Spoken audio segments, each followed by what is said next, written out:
Good morning and welcome to Farm Factor. I'm your host, Jamie Bloom. Today, Kyle Bauer talks with Dr. Dale Blasi about K-State's Stocker Unit. Then enjoy this week's Kansas Soybean update. Next, Kyle is back with Bill Hollenbeck, the facility manager for the Stocker Unit. And then it's this week's Kansas Farm Bureau update. We'll end today with Kyle and Duane Toews and their Plain Talk segment. Stay tuned.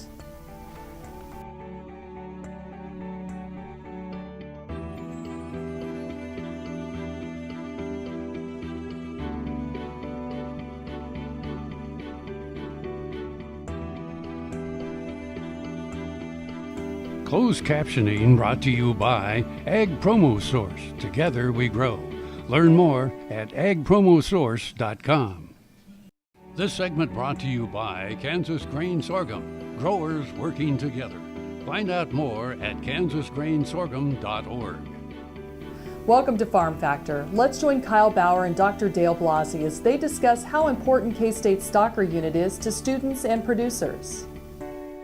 Hi, this is Kyle Bauer. I have the opportunity to visit with Dale Blasi. Dale is with Kansas State University, and specifically today, I want to talk about the Stocker Unit that Kansas State has. I think a lot of people don't realize the resource that lies just outside of Manhattan with this facility. That's right, Kyle. The KSU Beef Stocker Unit is located a short 5 miles outside of campus, and having the proximity of this resource for our undergraduate students, for research and for outreach activities with our extension corps throughout the state allows our university to do things that many other universities simply don't have the resources to do. Well, a lot of times you think about resources available and the amount of research with one or two animals, but truly here you have the opportunity to do it with pen-sized units. Yes, pen-sized units. The property itself is about 1,200 acres, give or less. And at the backgrounding receiving facility, we have 32 pens, which allows us to bring in at any one time we conduct an experiment 4 semi-loads of calves at a time.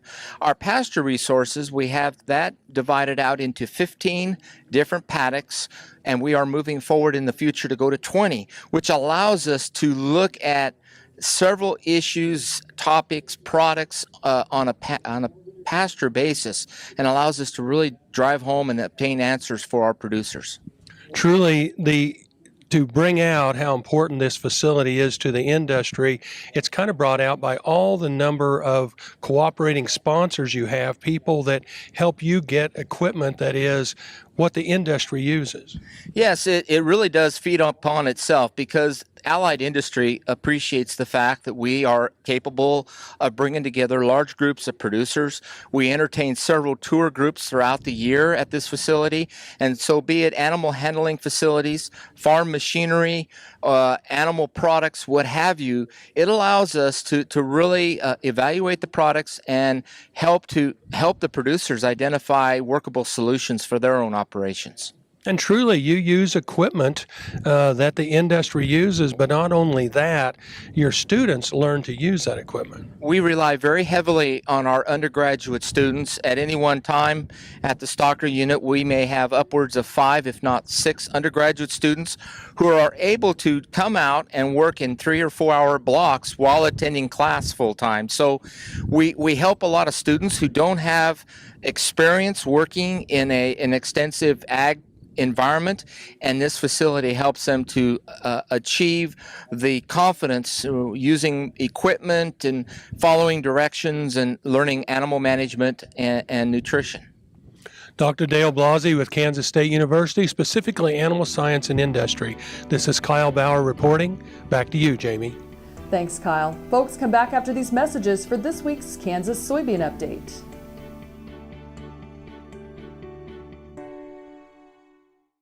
KFRM is one of the largest farm radio stations in the nation, dedicated to informing and entertaining rural listeners from northern Oklahoma to southwestern Nebraska.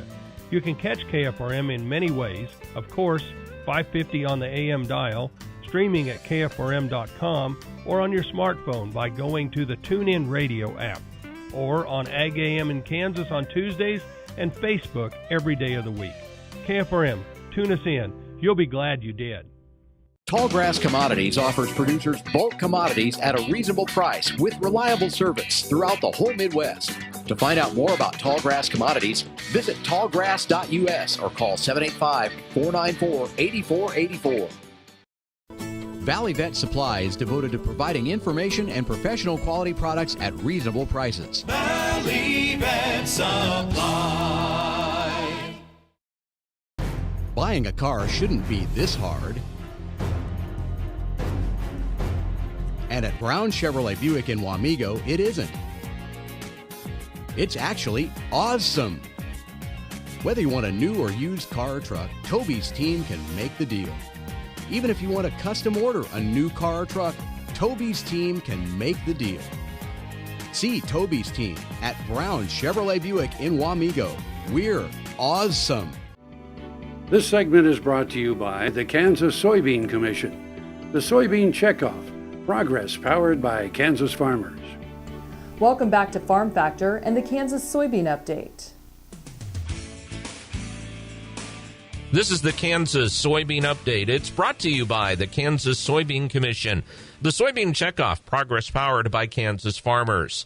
Nick Streff, Deputy Director of USDA's National Ag Statistics Service Northern Plains Office, joins us. And Nick, we're seeing a really good crop condition-wise here in the state of Kansas for Kansas soybeans. Yes, that is correct. Soybean condition rated as of October 16th. Kansas soybeans are looking at 71% in that good to excellent category. And that leads us to the fact that soybean harvest is underway, and it's anticipated that Kansas is going to be harvesting a record amount of soybeans this year. That is correct. Looking at our crop production report, soybean production is forecast at a record 180 million bushels this year for Kansas. That is up 21% from last year, and yield is forecast at 45 bushels per acre, which, if realized, this would be a record yield as well. Now, having said all that, and as we look at the grain stocks report, that's one thing to look at, and it is important this year, is storage. How are we looking on that? On the storage side of things, our September grain stocks report showed that for Kansas on soybeans, we're roughly sitting at about 5.3 million bushels in storage. That's down 41% from the previous year. So on the soybean side of things, down from last year. But if we look at overall storage, because of a larger wheat crop and a larger sorghum crop, last year, Kansas storage capacity is actually up 34% from last year, and that's capacity being used.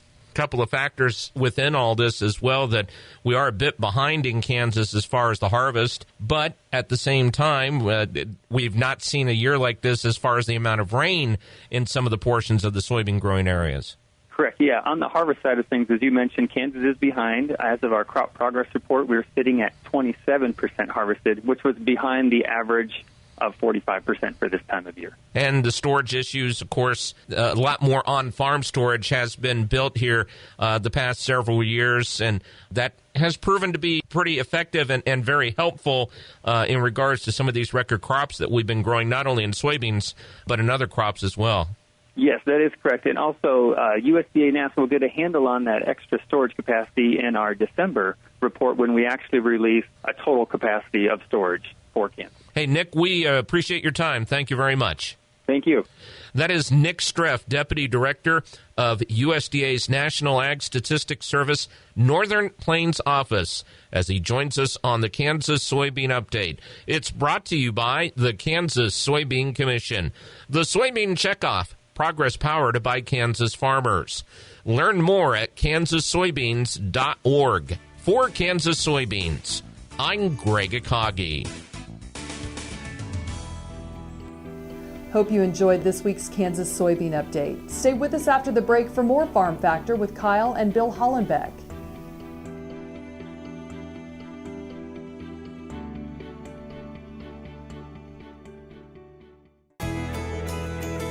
Biodiesel made from sustainable resources is diversifying our fuel supply.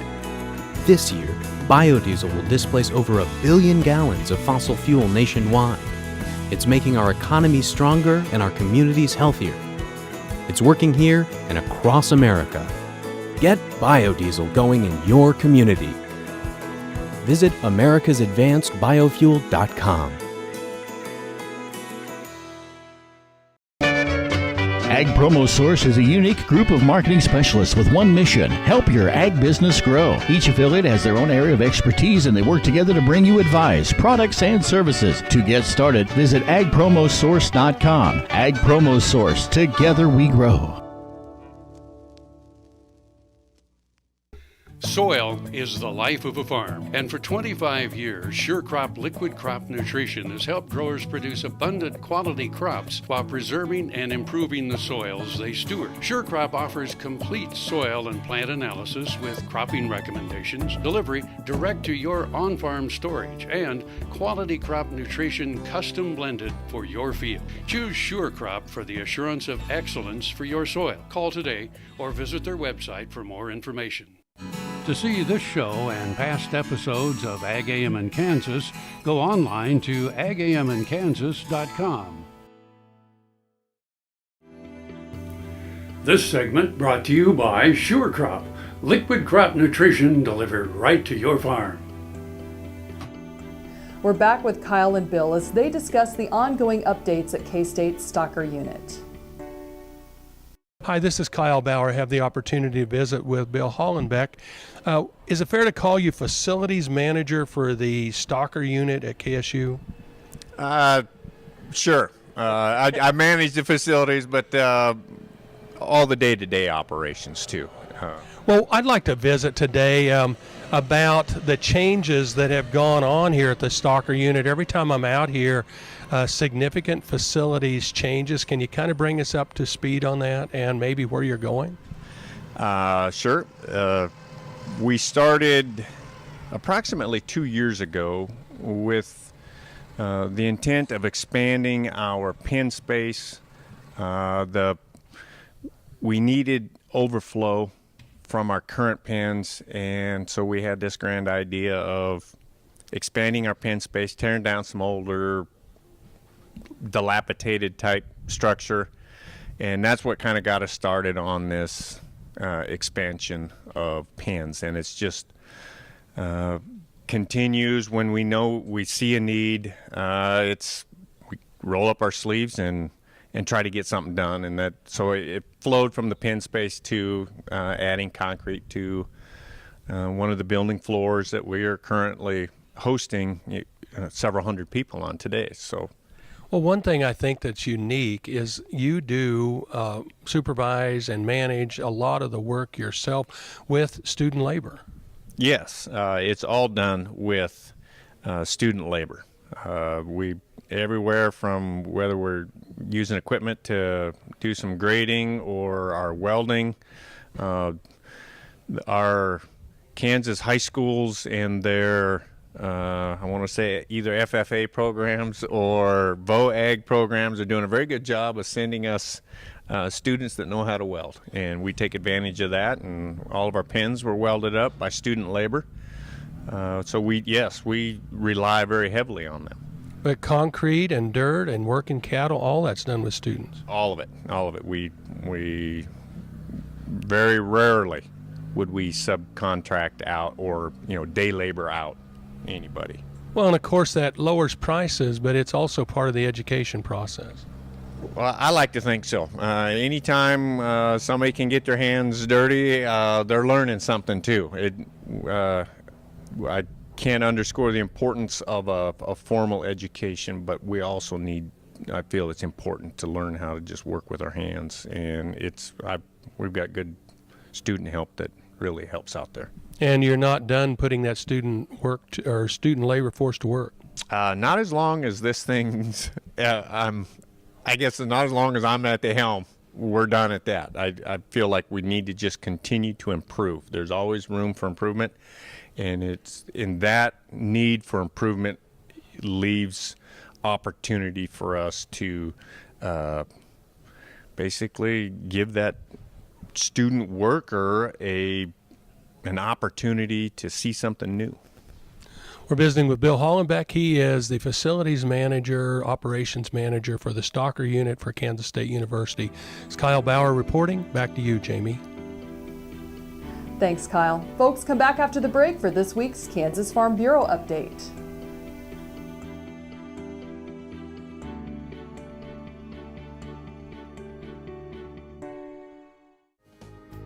If you're searching for bulls that offer genetic flexibility, then come to the Dale Banks Angus Bull Sale, Saturday, November 19th, near Eureka, Kansas. Selling 140 bulls that have spent their lives in rough Flint Hills pastures. For 112 years, the Perriers have been focused on providing hard-working, balanced trait bulls for progressive cattlemen nationwide. Make plans to join us on November 19th or bid online at liveauctions.tv. Call the Perriers at 620-583-4305 or dalebanks.com. The new Better Horses Network is worldwide. Presented by Lucas Oil. Featuring worldwide radio and TV with iconic hosts like Al Dunning, Sharon Camarillo, Ernie Rodina, Lindy Birch, and Craig Cameron. With American Cowboy, Horse and Rider, Brushy Creek, Cavenders, and Ride TV. Worldwide radio and TV. The all-new Better Horses Network. Grain sorghum is one of the most important cereal crops worldwide, and Kansas leads the nation in its production. Over the years, sorghum has been either exported, used in animal feed domestically, or for other industrial uses. Recently, its use in the ethanol market has seen tremendous growth, with 30% of domestic sorghum typically going to ethanol production. Kansas Grain Sorghum is committed to sorghum research, market development, and education. Learn more at ksgrainsorghum.org. Next time you see a beautiful field of corn, reach out and thank the farmers who work tirelessly to raise corn for livestock feed, renewable fuels, and exports to feed a growing world population. The farmers on the Kansas Corn Commission work for Kansas Corn with grower-funded checkoff dollars that support foreign and domestic market development, research, promotion, and education to expand opportunities for Kansas farmers. To learn more, visit kscorn.com. This segment brought to you by Kansas Farm Bureau, the voice of agriculture. To join today or more information, go to kfb.org or find us on Facebook and Twitter. Welcome back to Farm Factor and this week's Kansas Farm Bureau update. Drone users must abide by specific FAA regulations under a rule announced in August. That's why the American Farm Bureau Federation and the FAA teamed up to host a webinar to educate farmers on the rule last week. AFBF's RJ Carney says the webinar is part of the FAA's outreach to drone users. Agriculture is expected to be one of the fastest growing industries to adopt drone technology. And what the FAA was focusing on was, what does the rule mean? How does it apply to them as a user or as someone who wants to use it for a commercial purpose? So folks get a clearer understanding of what rules of the air they need to abide by. Carney says it's important that farmers and others in agriculture understand the regulations before flying. Drones are not toys. They are aircraft and need to be treated as such. So they need to know what the rules of the airway are going to be. There are crop dusters that are going to be sharing this airspace. So it's critical that any farmer not endanger the life of a crop duster, for instance, or anyone else that may be on the ground. He says there are many ways you can learn about the rule. I highly recommend going to www.faa.gov/UAS. This is the main web portal for information. In addition, there's an app for all smartphones, the FAA Before You Fly app, and that's a simple one-touch button that will allow a user to know whether or not they can operate a drone in the location that they're currently stationed. Michael Clements, Washington. Hope you enjoyed the Kansas Farm Bureau update. Come back after these messages for Plain Talk. Today's topic, middle names. Kansas Farm Bureau, the voice of agriculture, represents grassroots agriculture. The state's largest and most powerful farm organization stands up for its members through leadership development, agriculture education, legal defense, environmental advocacy, farm safety, and risk management. Members also enjoy money-saving benefits. To join our organization today or to learn more, go to www.kfb.org or find us on Facebook and Twitter. Hey, I'm Clark Victory. I grew up right here on this little ranch near Chelsea, Oklahoma.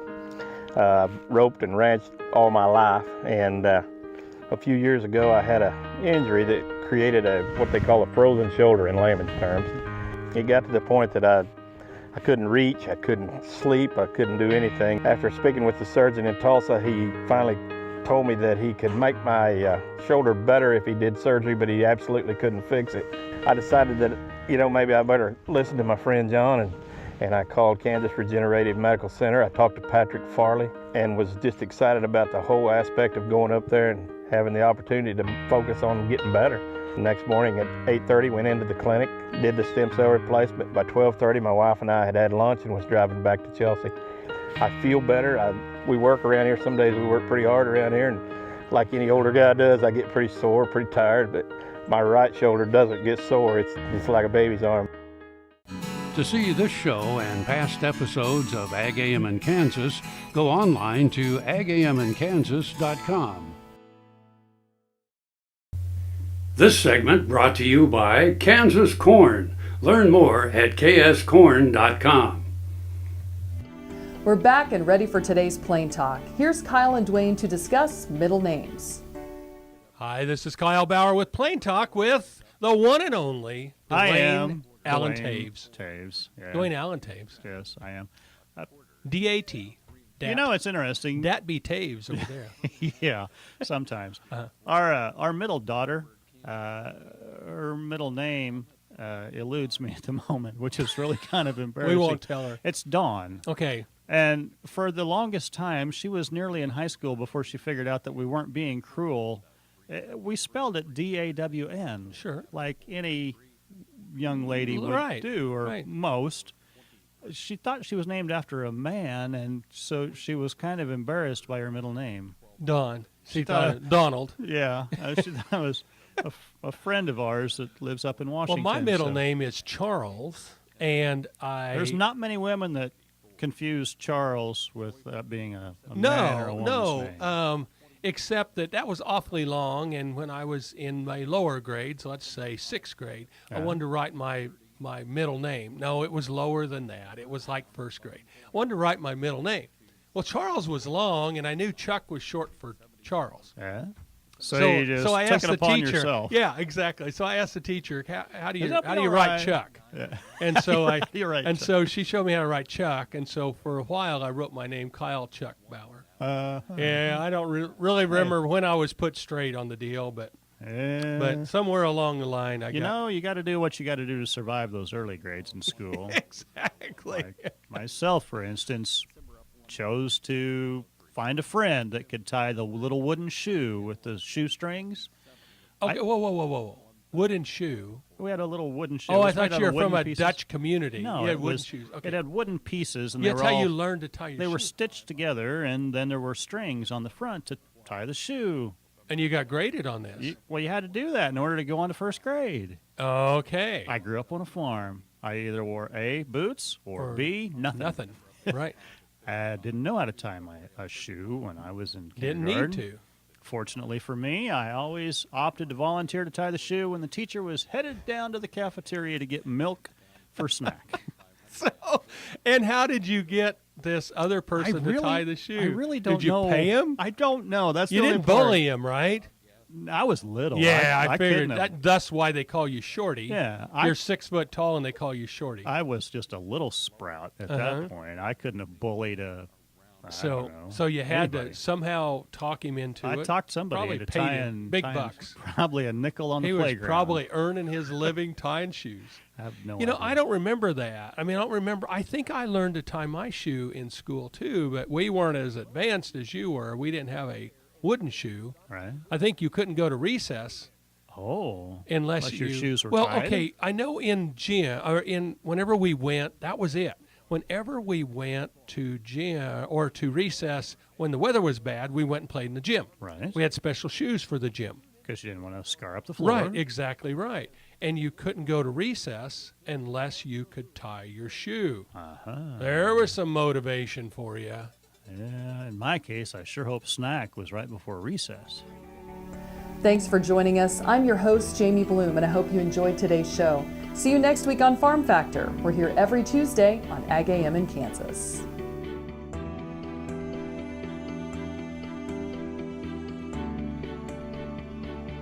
Closed captioning brought to you by Ag Promo Source. Together we grow.